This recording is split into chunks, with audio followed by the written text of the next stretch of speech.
Welcome back to 365 Unlimited. We are back with another episode. Very excited for this one. We have another interview. We came back this past week with an interview, and we've been gone for a couple weeks to a month. So it's great to be back in the building. Excited for this one. We are joined by Phoenix Sproles today. We kind of got connected with him on social media via our partnership with AMB Ambition, which I'm sure we will get into that. Talk some fine details, but Gannon, let's hop right into this one. Yeah, first off, Phoenix, man, shout out to you for hopping on the show. Done a lot of different things, seen you through social media, your playing career over the years, so this is fun to kind of create this relationship here that I think we're going to establish here today. But we always just get a little icebreaker for everybody involved here. What's a fun hobby, interest that maybe some people don't know about you kind of off the field? Yeah, no, appreciate y'all for having me. Off the field, man, football consumes a lot of my time. But my favorite thing to do probably off the field is probably to go to a movie theater and watch probably like action movie, comedy, anything like that. So I love the movie theater. I love going with my guys. I go with my dad a lot too. I'm a big movie guy. Oh, that's awesome. I know in this day and age, movie theaters are almost like it's a different world. It's a lost art, man. Yeah, it is. You don't see a lot of people going to the theater, so that's awesome that you keep that passion. You play any video games or anything? Run Madden, 2K, any of that? Yeah, I gave up on 2K like 2 years ago. It was like my favorite game, and then they started getting a little too complicated with all the shooting and all the moves and stuff. But I play a little Madden here and there, a little Black Ops here and there. But the main game I play is UFC 5. Okay. Oh yeah. I got addicted to that, so I've been whooping my friends in that. That's fun. You a big follower of the UFC? I'm becoming one because of the game. I would always see it here and there, but now I actually set a time to stream it and actually watch the fights now, and then have my favorite fighter is obviously Israel. Obviously, he's the big shot, right? Fell in love with Max Holloway too after the Gaethje fight. Learned a little bit more about him, but man, it's exciting. I want to get into it a lot more. It is. I'm super upset about the Conor McGregor cancellation. I was looking forward to that fight, but I was too. It's a good time to sit back and watch UFC. I think it's good for his career, being a fan of him also, because I don't need to see him get beat again. That's true. That's true. All right, well, let's hop into this one. You're originally from New Hope, Minnesota, so kind of just talk about, your hometown. A lot of us have passion for where we come from. It shapes us into who we are today. So just talk a little bit about your hometown and maybe dive into your high school a little bit. Yeah, grew up here. Started off in St. Louis Park. It's about 12 minutes away.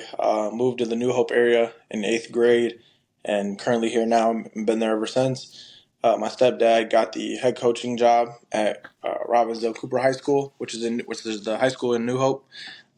That's what made me want to switch schools, was to follow him and play for him, since I've been playing with him since 3rd grade. Came to Cooper, and it was, the rest was history, man. I made some lifelong friends there. Football-wise, we dominated every year. And a lot of good players came out of that high school. Basketball-wise, Rashad Vaughn. Trying to think of the other guy, Rodney Williams. And then football-wise, we had a bunch of D1 talent go out almost every year that I was there in the years before. Just a rich history of good athletes and good people. But Cooper High School was fun. It obviously put me on the map, and then ended up going to college. Had a plethora of D1 offers. Not the big time schools, but a lot of Division I FCS schools, or all of them, I should say. A couple FBS, Wyoming, Northern Illinois. I ended up committing to North Dakota State with my boy Trey Lance, who plays quarterback for the Dallas Cowboys now. He was the first one to commit in our class, and he's from Minnesota as well. We became super close, and then he was like, let's start something here at North Dakota. Obviously, something was already started there with their rich history of winning, but he was like, let's start this class, and let's just start this 2018 class right. And I was the second commit after him, and then the rest is history from there. That's awesome. I kind of want to take it back. You're talking about going through high school and then the recruiting process with your offers and all that. Kind of take it back to when you knew, maybe in high school, freshman, sophomore, whatever year it was, that maybe playing a college sport, more specifically football, was maybe going to be your career path going forward. Because you said there's a lot of D1 options in the Minneapolis area. There's a lot of athletes in a lot of different sports, so there's a lot of surplus of that. Kind of talk about maybe that day one or that aha moment. It was like kind of clicked that, hey, like this is for me. Yeah. Junior year, I knew. I mean, I always excelled in football without having to really work for it. Just God-given talents and my ability to just play the game and be successful at it. And then my junior year is when I started training a little bit more. Going into my junior year, I started training a little bit more out of just high school weight room and stuff like that. And really, junior year is a big year for high school kids that everyone knows. It's where you kind of get most of your offers is that junior season.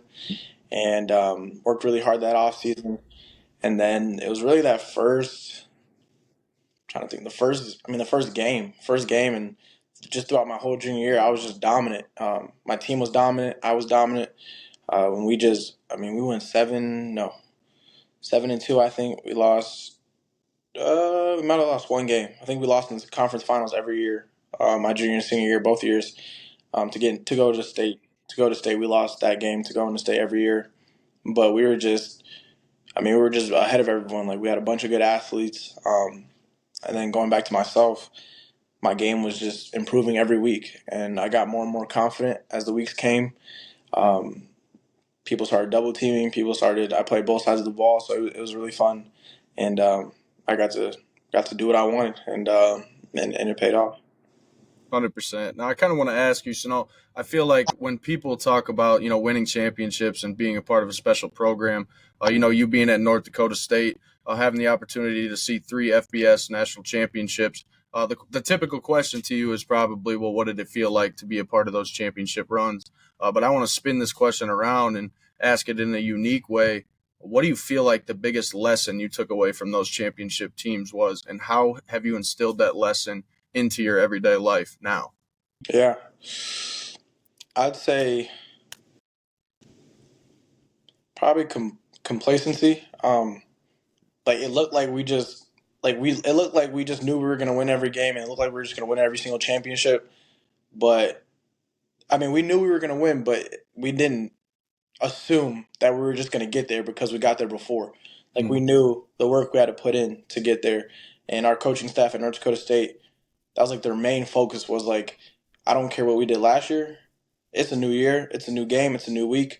It's a new day of practice. That means nothing. Like, we could lose this next game. We could everything could go basically the complete opposite. And they just kept instilling that in us, like, not to be complacent, not to think that we were just going to arrive there because we were the Bison. We had to put in work every day, and man, it was the practices, the off the field stuff that we had to do. I can't even explain how much work we put in.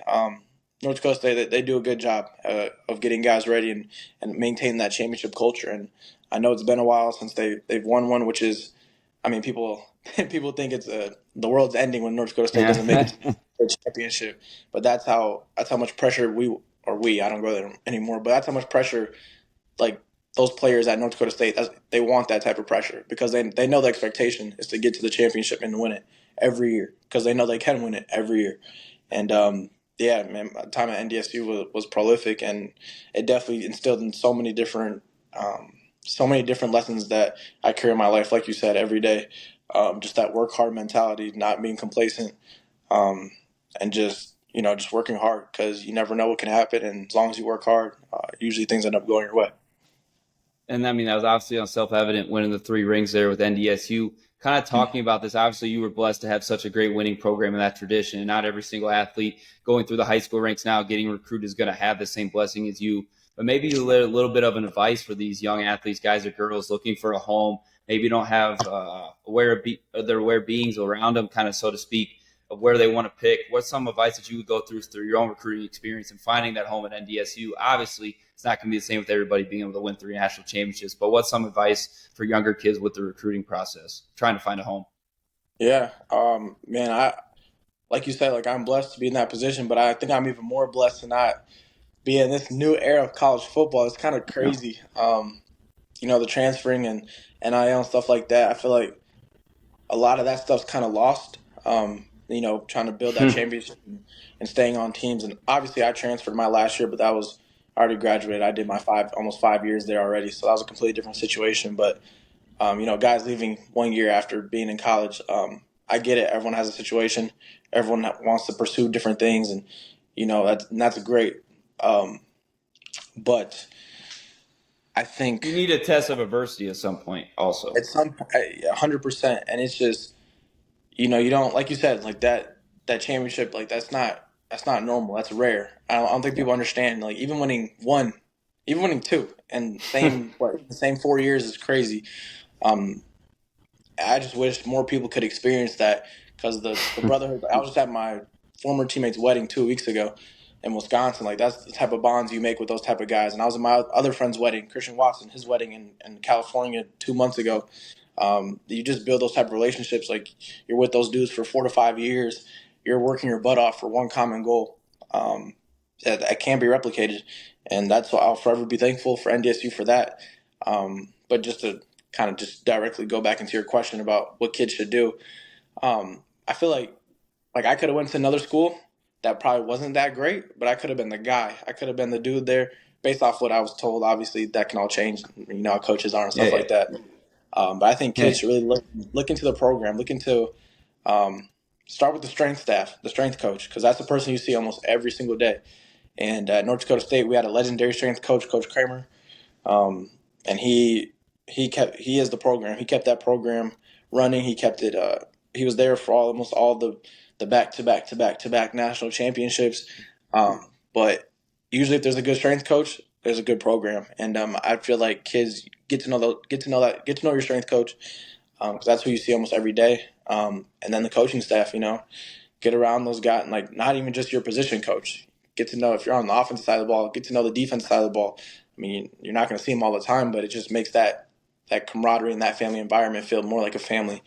So yeah, I mean, don't just go to the first school you see that, it all looks good, but you didn't do any research on it. Strength coach could be about to head out. Strength coach could be new. You never know. Not that that's a bad thing, but you just want to make sure you look at all those little details.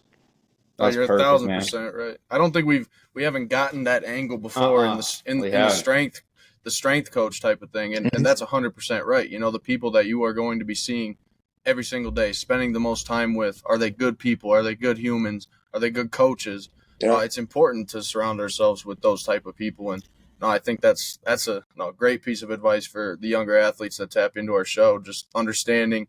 The people that you're around the most, the people that you surround yourself with is kind of what you become. You set that standard based on the standard that's set for yourself.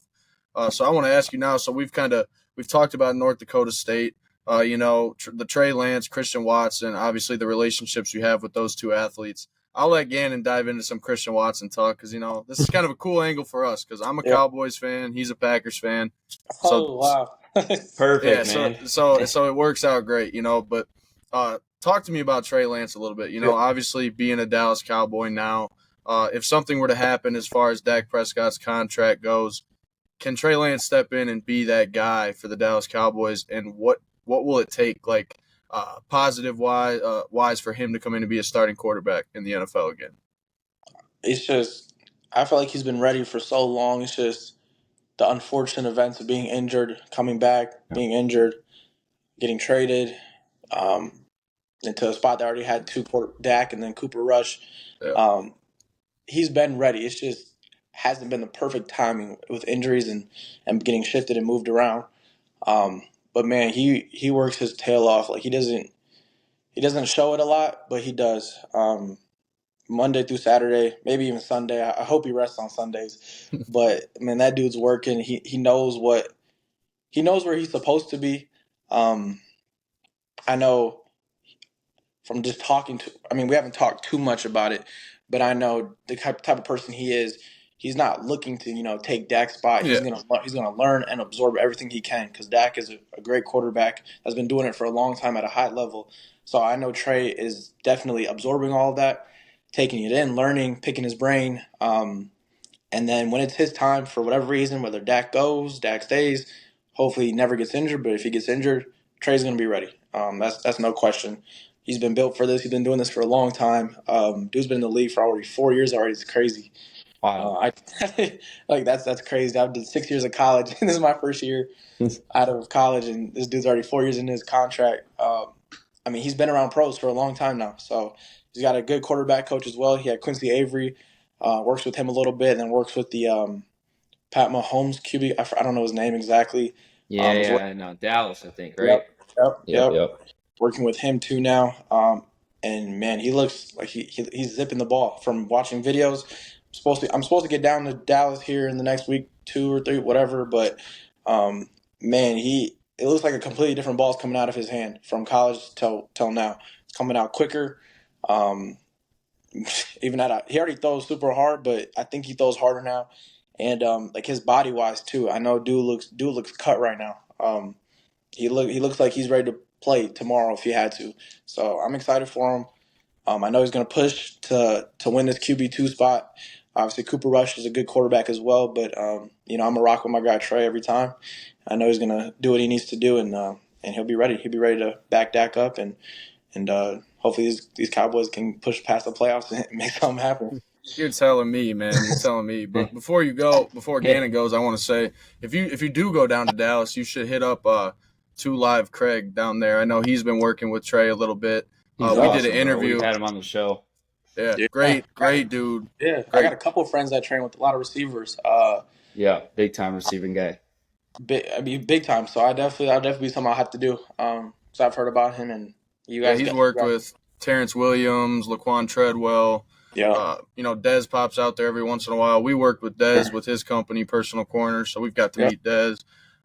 You definitely 2 Live Craig's positive vibes. It's definitely worth it if you're down in Dallas. Yeah, but 100%, I'll hit him up. Man, I got to stick in the same wide receiver room, though. Christian Watson, man, somebody that you got to learn with your position group. You said you were in his wedding a few months back. I'm a Packers guy. Like, the only knock, man, is just not being able to stay healthy on the field. And obviously, you can't control that crap. But going into the third year now, with him being healthy and being this Packers offense, there's a lot of, spark. There's a lot of juice around this whole team right now, especially in the offensive side of it. Speaking with him, your relationship, and also working with him in the same position room day in, day out, knowing the grinder that he is, what do you think are some big things of why he's going to have a big leap in his third year being healthy? Obviously, we know the physical traits and all that, but kind of what makes Christian different? His confidence. He knows he's like that, which is what you want from your star receiver. You don't want guys to feel like, oh, I might be the guy. Maybe someone else will step up. Nah, Christian knows he's the dude, and he knows that he's gonna step up. He's not looking for anyone else to do it. He knows it has to be him. In a good way, obviously, not a cocky way, because he is that kind of player where he can change the game like that, as you guys saw from his first year, and obviously his second year was a little bit iffy with injuries that can't be controlled. But man, his confidence, his preparation, how he takes care of his body. I don't know if you guys saw the article that obviously came out about the injury. So I mean, I don't know the exact number, but he definitely spent a lot of money trying to make sure that these things don't occur again. And it's cool that the NFL helped out as well with the hamstring problem. And I mean, man, he wants. It's not like he doesn't want to play. Like he wants to be out there, especially after that first year. He was probably licking his chops to get back out for year 2, and obviously didn't go as planned. But man, he looks good. I talked to him, I think 4 days ago. We just talked a little bit about what I'm doing and how OTAs went for him.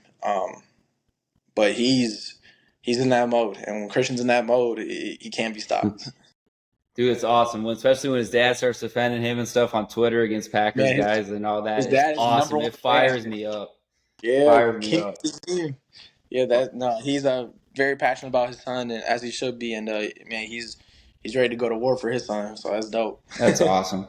I remember Christian's breakout game. It just so happened to be against the Cowboys when he went berserk, completely crazy. I mean, when you watch him and his ability to run routes and his ability to not only when he catches the football, but that run after catch, like he is lightning in a bottle. Like I haven't seen that speed on a football field, and I wish him the best, and I can't wait to see him be successful this upcoming season. But let's spin it back to you.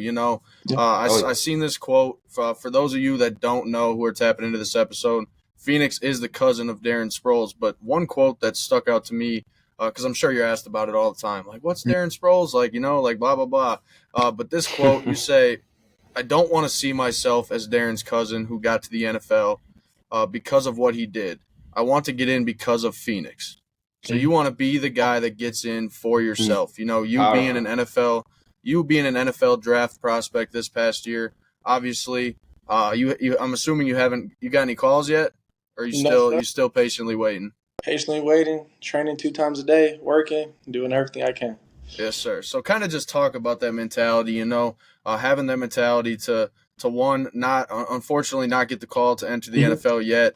You mentioned working daily, tirelessly to get there. Right. But that quote sticks out to me big time because I think it speaks volumes to your character and who you are and what you stand for and what you want to accomplish. So what's the training regimen look like right now, and what are you doing to prepare yourself for when you do get that call? Because it's coming. Yeah, no, I appreciate it.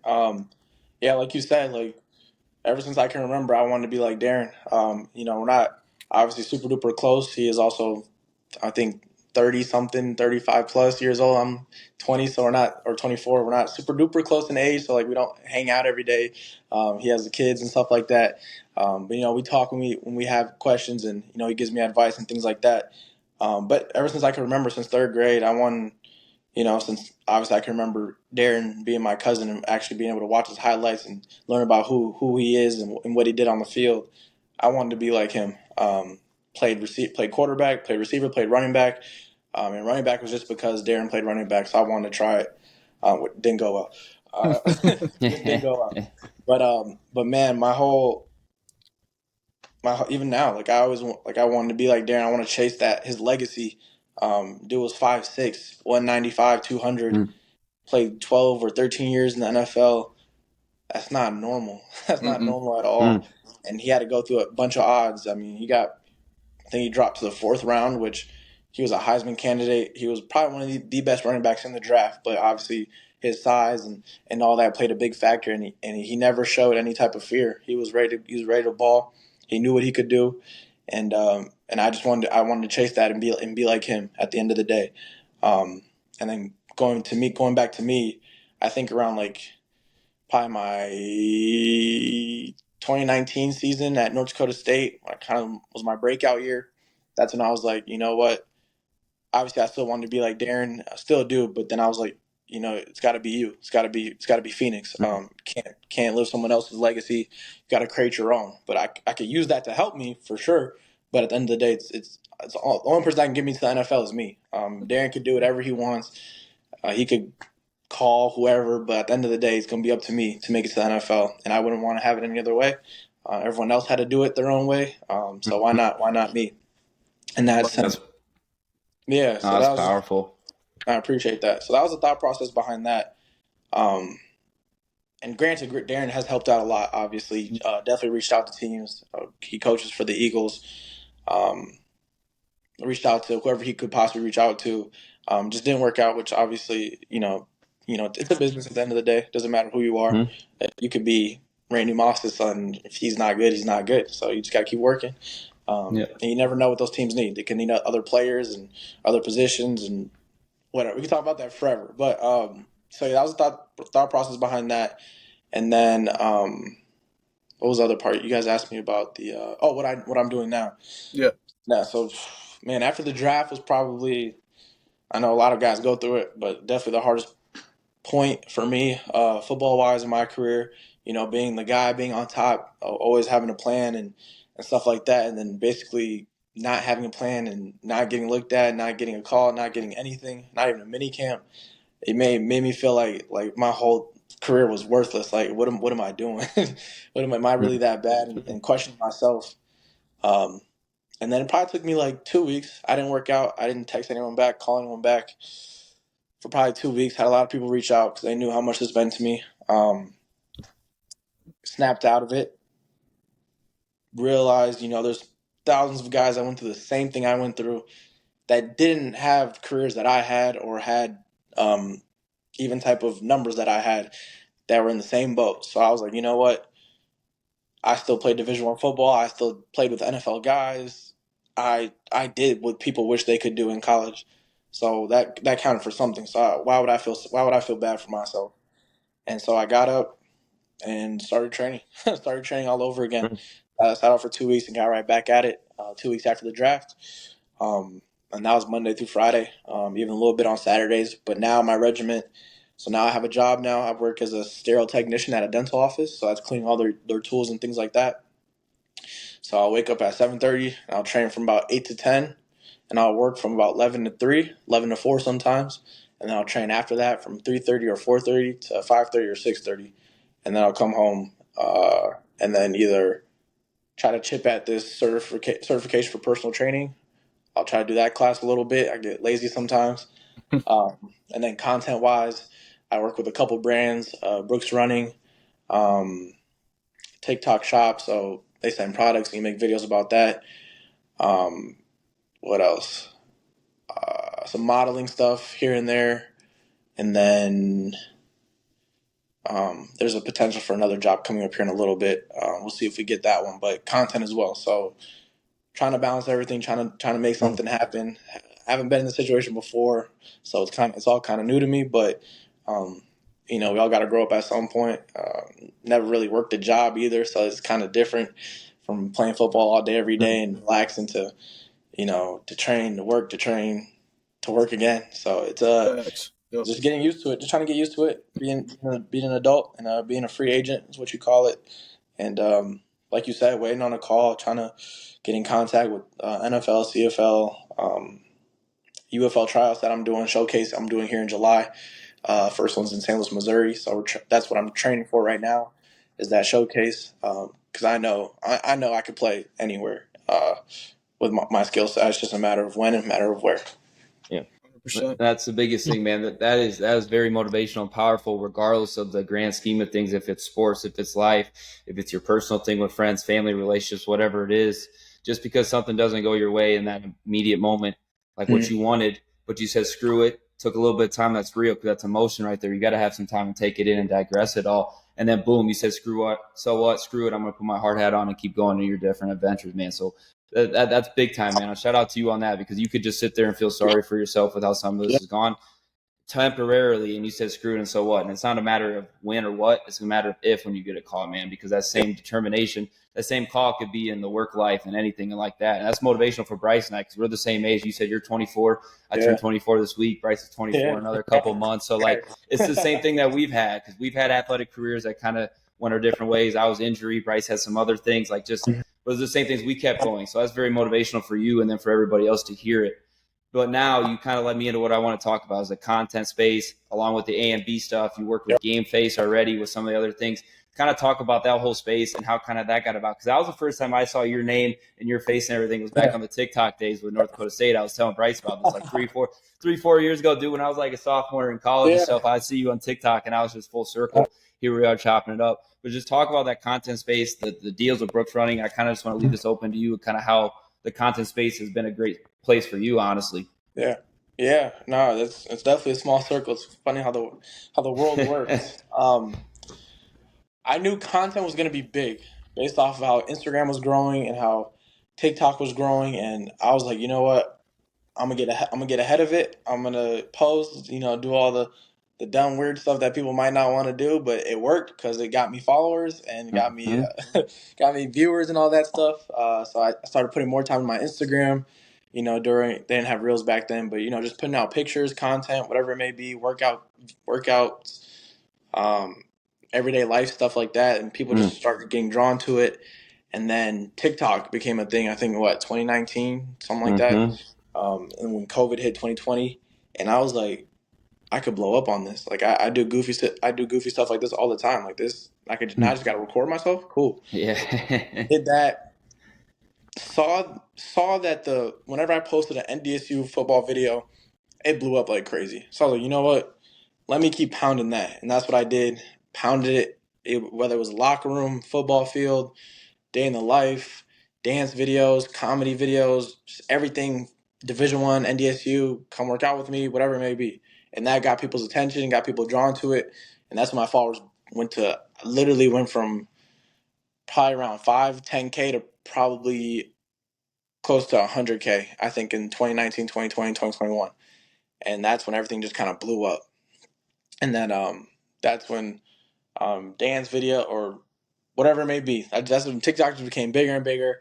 And then 2022, 2023, 24 is kind of when I started coming back off of it a little bit, went to more Instagram Reels. That's where I thought a lot of people were paying attention to more, which they are now too. But man, it's been crazy, man. It's opened up a lot of opportunities that I didn't think I would have. Been asked to I can't tell you the exact TV shows, but I've been asked to be on shows. Because I might go on them at some point, so I can't tell you yet.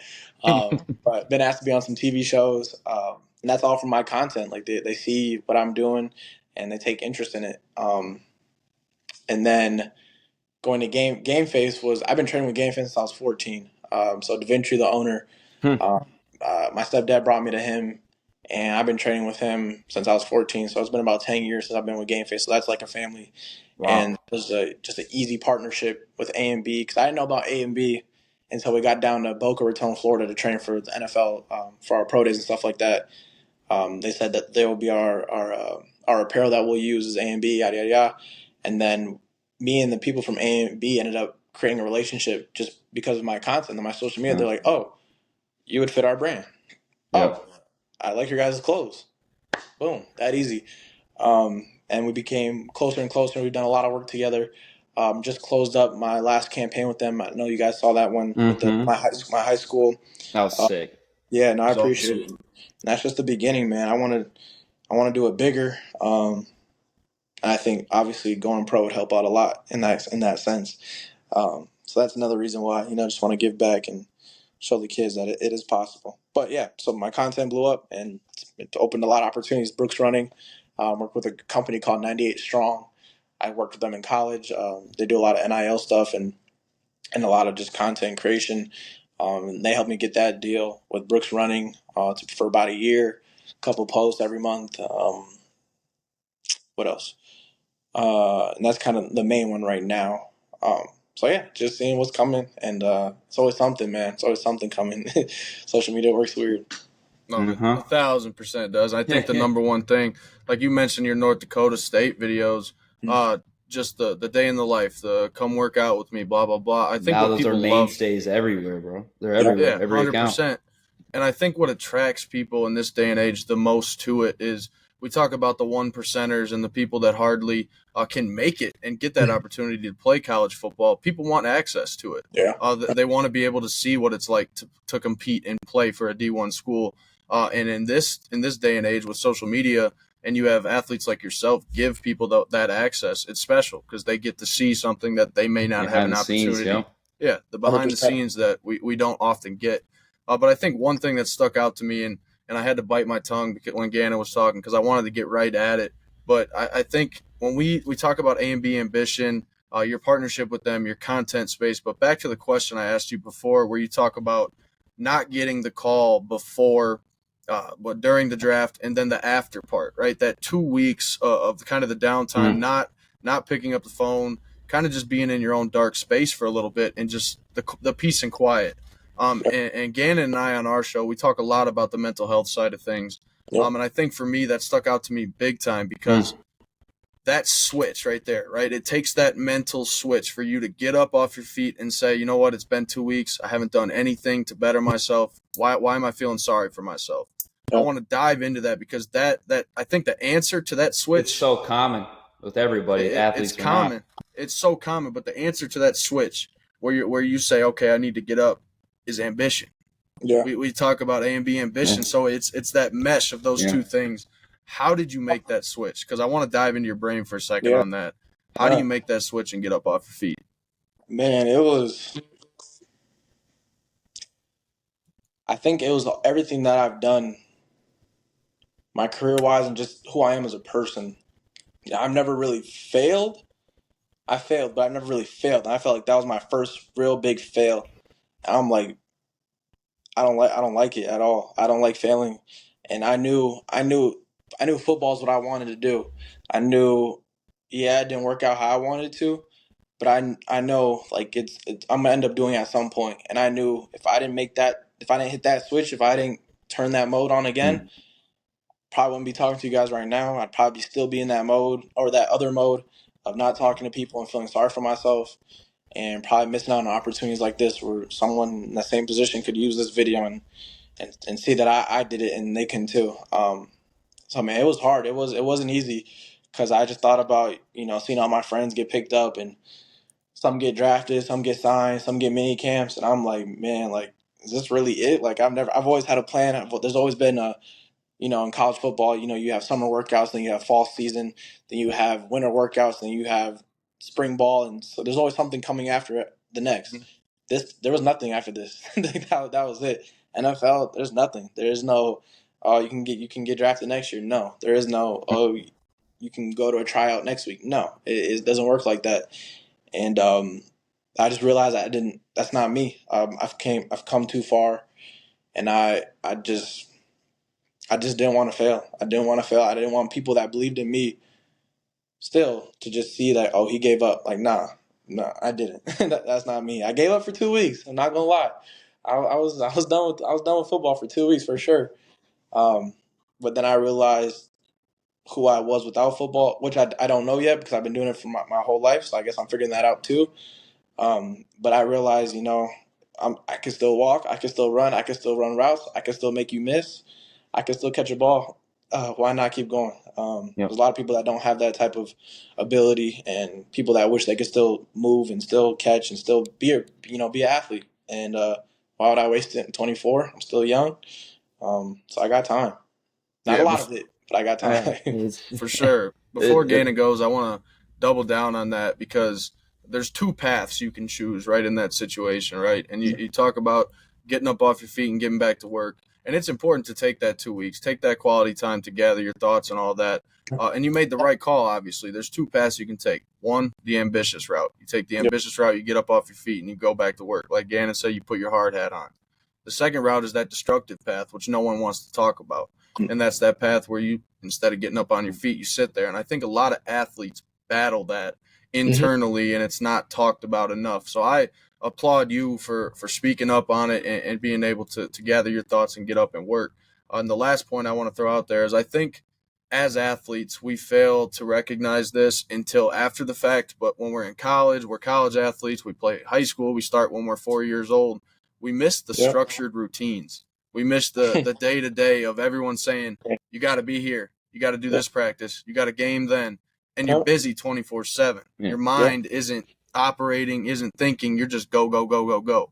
Right. And I think that's kind of what you were feeling in those 2 weeks is the structured routine is missing. But, go ahead, Gannon. Well, no, the biggest thing is it's not you don't think it is a common issue. It is a common issue with former teammates that I've had with people in different sports. No matter what it is, it's that, like, what do I do next mentality, like Phoenix was saying about the next summer workouts, the next offseason, this and that. There's so much that we've had planned and dictated for our lives being athletes. But I think it also then brings into this next shift of why I'm in the coaching world now and why all of us are trying to influence this next generation, because we want to lay that groundwork of saying, hey, if stuff doesn't go right or stuff falls through on the field or on the court, whatever you play, there's still the life approach of, like Phoenix says, so what, why not keep going? And that's the thing we're trying to instill in this next generation that's getting lost, because so what, you don't have those rewards right there on the field at the end of the day or whatever it is that you're trying to accomplish. There's still that bigger picture of that life approach.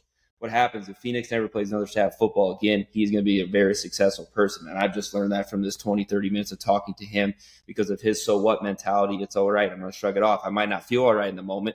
It might not do a whole lot right now, and it might affect me a lot, but I'm going to use that in the right energy and the right motion going forward and using that best to dictate myself and my future, man. And that's shout out to you and your flowers, because this stuff that Bryce and I are working through, we're trying to pertain to our lives also.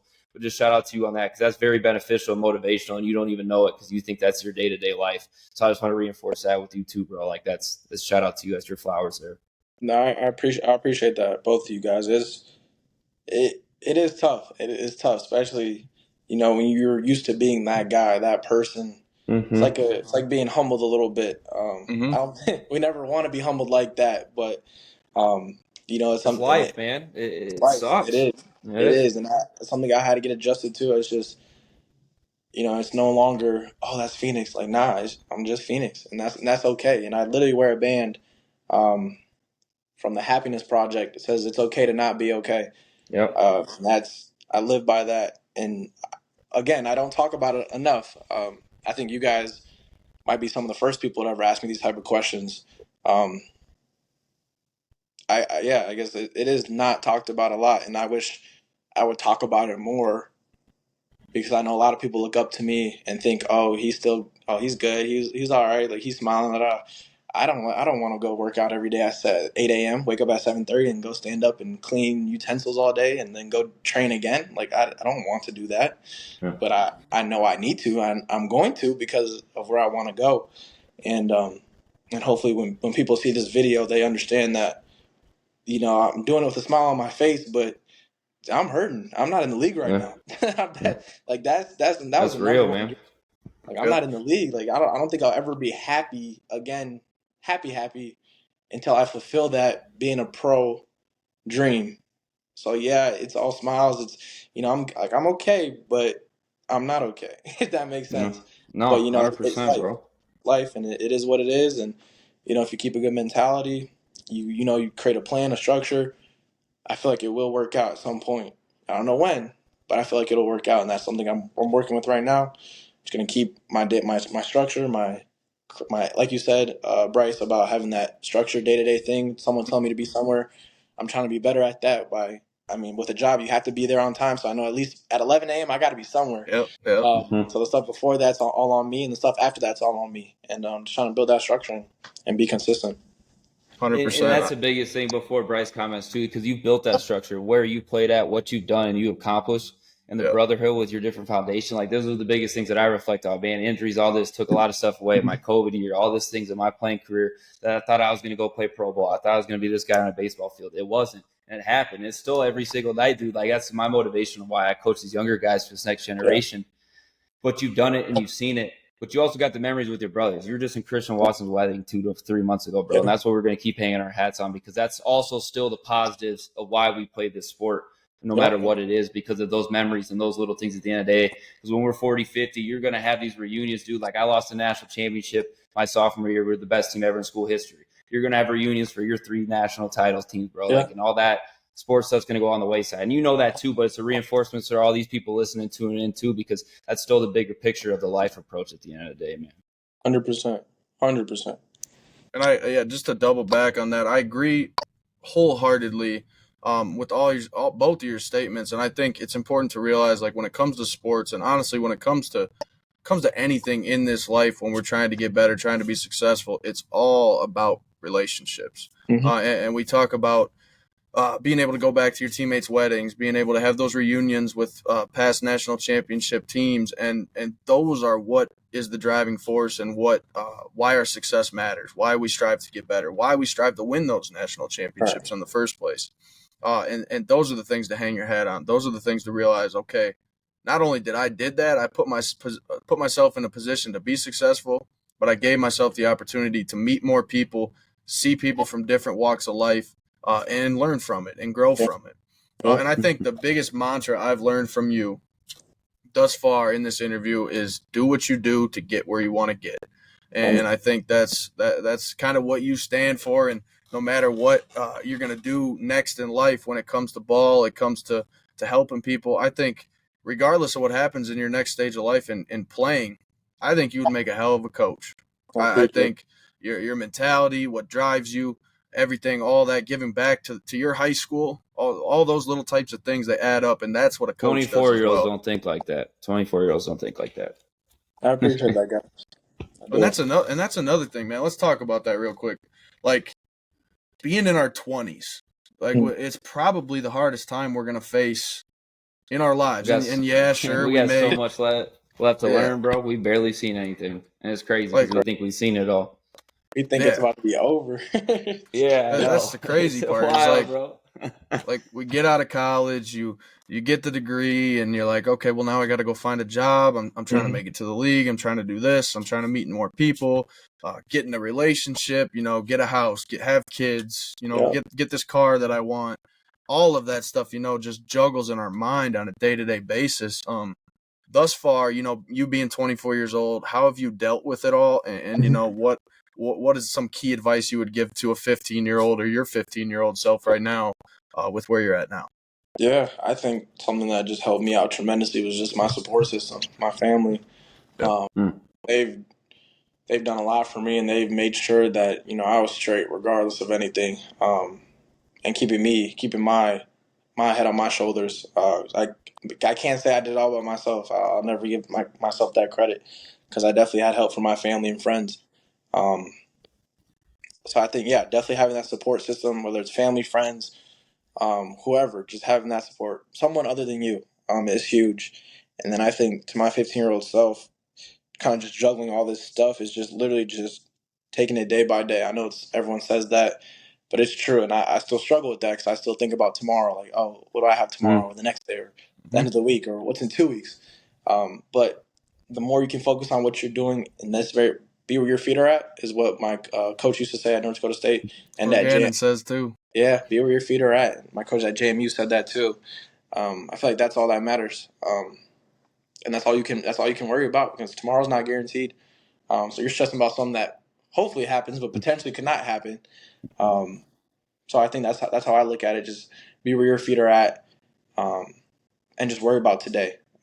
But then again, I do still struggle with that, and I still think about tomorrow and the next day. We all all working do. on it, man. We all working on it, brother. We all Yeah, do. see, it's not just me. And yeah, the quicker you can learn that skill about just being where your feet are at and locking in on the day, I feel like you'll be a lot smooth, less stressed, less anxious, less anxiety, and I think you'll be a lot smoother.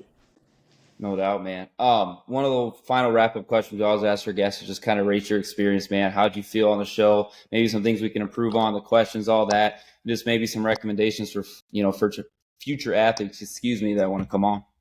You're good. Nah, man, I got nothing. You guys are top tier. You guys ask good questions, good thoughtful questions that have detail in them. I've done a good amount of interviews, and it's definitely one of the better ones. You guys come prepared, and you guys had good questions to ask that a lot of people wouldn't ask or even thought about asking. So I appreciate you guys, and future athletes that get on this, I feel like it'd be a good opportunity for them to speak with you guys and the questions that you guys have and have those good conversations. And I think it would only benefit those athletes, and I think it's going to help everyone, everyone, because people are going to watch this from all sorts of parts of the world. So, yeah, you guys did a heck of a job. Appreciate that, man.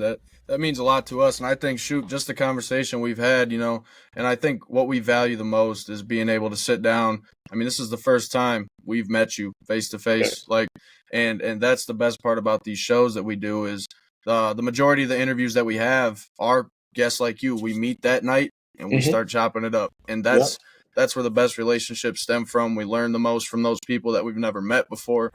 So we value these conversations, and I think we could even do a whole part 2 into something we didn't even get to that I want to dive into at some point. Not even talk ball. Nah, seriously. I think, just the conversation, like even the dialogue we have, I think we have a lot of stuff we could talk about. And yeah, I wouldn't mind that at all. You guys are great. So whatever you guys need. Appreciate that, man. And I think wrap it up, Bryce. Yeah, what else you got? I'll say my thoughts. You got it. Yeah, I was just going to say, I think overall, I think you're a key guy, a key athlete that we can have a simple conversation with, give back to the youth and talk about branding, talk about how a young athlete, I'm a high school football coach now, and these athletes, they see my podcast, they all try to go and follow me, like, what's he doing, blah, blah, blah. But they value what older people that they look up to are doing. And I think that's something you could give back as well, is to say, you know what, I started this TikTok page when I was such and such years old during the COVID times, and it skyrocketed. How can you use your name, image, and likeness to take your brand, your skills to the next level? And this is the day and age to do it, and it's only going to keep growing. But yeah, that's my final piece. Gannon, what you got?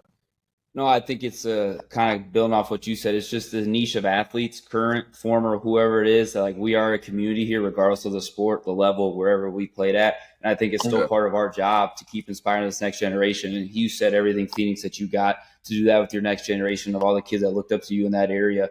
And the biggest thing is, regardless of the football or not, because I pray, man, I hope you get a call and you get this opportunity because you deserve it. It just, regardless if not, I'm really not stressed or worried about you just knowing about this because of how hard you work and just what I've seen from this 30 to 40 minutes that we've talked, because I know regardless, you're doing 5, 6, 7 different. I mean, you kept listening, dude. I don't know how many times you went through 1 through 5 on different things that you're doing right now while still keeping the pro football as your number one passion with the workouts every single day. So that's just a testament to you and your work ethic. Again, your support system growing up, that's big, beneficial. That all helps. It kind of shapes us and molds us. But now it's your life, man. You're Phoenix, like you said earlier with your cousin's quote with Darren. It's Phoenix's life, and you're going to keep living, man. I'm glad that we established this connection because I feel like we got a good guy and helping with this going forward, kind of keep spreading the message for this next generation of athletes, man. Shout out to you. 100%. I appreciate that, man. Appreciate it big time. Like I said, it's not easy. We work working at it every day. But I do appreciate that, man. It means a lot. Thank you, guys. Yeah, we Appreciate appreciate you once again hopping on here with us to have this conversation, give back to the youth, learn a little bit about your story, what you've done, and where you're headed. We hope you guys enjoyed this episode, and we will see you next time. Yes, sir.